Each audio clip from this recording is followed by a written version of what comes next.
I rolled over on the bed to look at Chad. Chad, is there a legal way to contest what they plan to do with Sheila? I mean, could someone like me do it? Someone who isn't her guardian? I think the school district would back me. Maybe. I suppose you could try. I imagine you'd have to call a hearing with her father and the parents of the little boy she abused and the child protection workers and all that.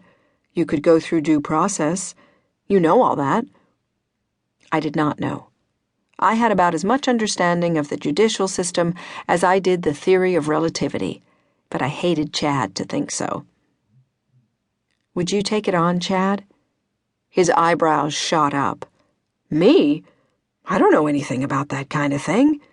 What you need is someone specializing in that sort of law. Cripes, Tor, my experience is confined to getting the drunks out of jail. I smiled. Your experience and my bank account are about equal. I'm supposing that if I advocate, I'll have to pay for it.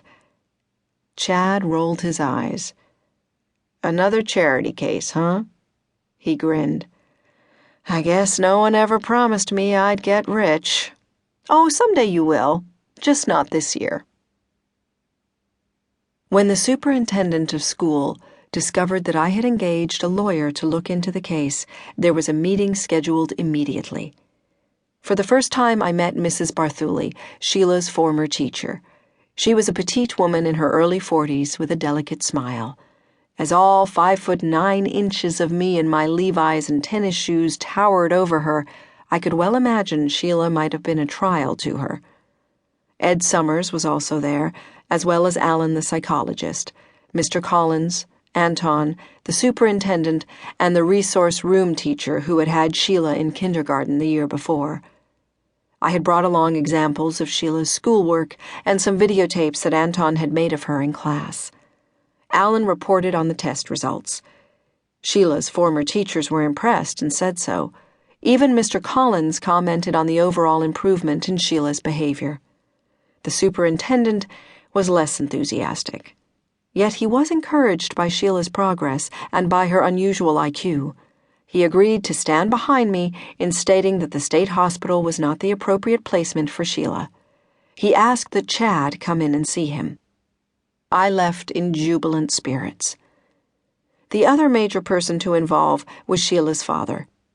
The next time he saw the man home, Anton called me, and Chad and I came out immediately.